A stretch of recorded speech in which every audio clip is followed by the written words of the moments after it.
வணக்கம் வணக்கம். இன்றைய பதிவு ரொம்ப முக்கியமானது. கடக ராசிக்கு அடுத்த வருஷம் 2025 மார்ச் மாதம் 3ஆம் மாதம்,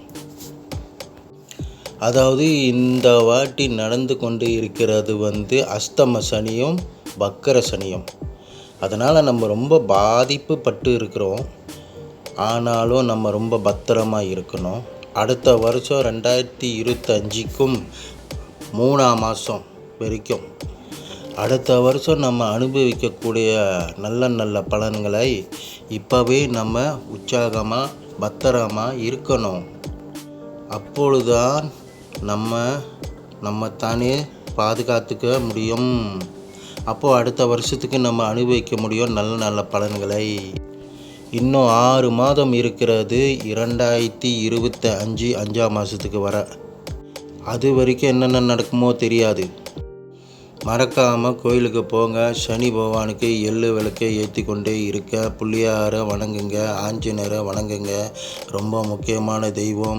அதே மாதிரி கிரகத்துக்கு தகுந்த மாதிரி என்னென்ன தெய்வங்கள் சொல்லப்பட்டிருக்கோ அத்தனையும் நம்ம வழிபட்டு கொண்டே வர வேண்டும்.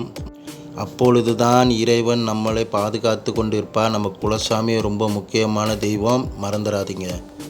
இன்னும் 6 மாதத்துக்குள்ளே என்னென்ன நடக்குமோ நமக்கு தெரியாது. அதனால் ரொம்ப பத்திரமாக இருக்கணும்.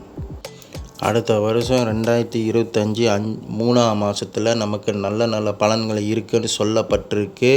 நல்லா உற்சாகமாக பத்திரமாக இருங்க. 3ஆம் மாதம் நமக்கு விடுதலை. சனி பகவான்லேருந்து எந்த தொந்தரவும் இல்லாமல் நம்ம முழுமையாக விடுதலை ஆகிறோம்.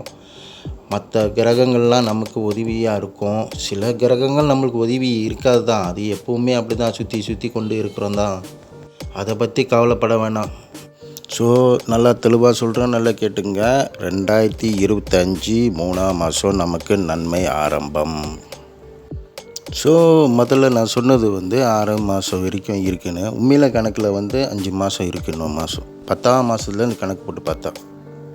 இன்னொரு விஷயம் என்னன்னாக்கா, இந்த அஷ்டம சனி, இந்த வக்கர சனி காலகட்டத்தில் இந்த செய்வனைகள்லாம் இருக்க, மற்றவங்க நமக்கு ஏவி விட்றாங்க செய்வனை, அதெல்லாம் ரொம்ப சாதாரணமாக பூரும், வீட்டுக்குள்ளே பூரும், நம்மளுக்குள்ளேயே பூரும், நம்மளை தாக்கும். ஸோ அதனால் எப்போவுமே இந்த புகை கொடுக்குறோம்ல வீட்டுக்குள்ளே, அது மாதிரி நமக்கும் வச்சுக்கணும். அந்த வெண்கடுகு நாய்க்கடுகு வச்சு புகை கொடுத்துக்குங்க. நமக்கு ரொம்ப பாதுகாப்பாக இருக்கும்.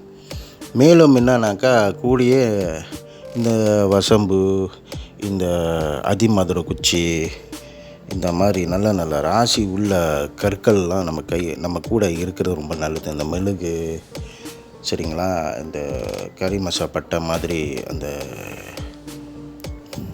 கிராம்பு அதை கூட நம்ம கூட மூட்டை பிடிச்சி வச்சுக்கணும் மஞ்சள் துணியில். அப்போ ரொம்ப பாதுகாப்பாக இருக்கும், ரொம்ப சுபிட்சமாக இருக்கும். இதெல்லாம் ஒரு வகையான பாதுகாப்பு தான். நம்ம அதை சொன்னோம்ல ஜாமான், வெண்கடுகு, நாய்க்கடுகு, ஏலக்காய், மெழுகு, இதெல்லாம் ஒன்றா சேர்த்து முடிச்சு போட்டு மஞ்சளில் முடிச்சு போட்டு வச்சுக்கோங்க. அதில் இந்த 108 மெழுகு, வால் மெழுகும் சாதாரண மெழுகும் 108 மெழுகு, அதை ஒரு முடிச்சு போட்டு வச்சுக்கோங்க. அதுவும் நமக்கு ஒரு பாதுகாப்பாக இருக்கும். சில பேருக்கு நம்பிக்கை இருக்குது, சில பேருக்கு நம்பிக்கை இல்லை. ஆனால் செஞ்சு பாருங்கள், நன்மையாகும். சரிங்க, அவ்வளோதான் இன்றைக்கி. அடுத்த பதிவில் பார்ப்போம். நன்றி, வணக்கம்.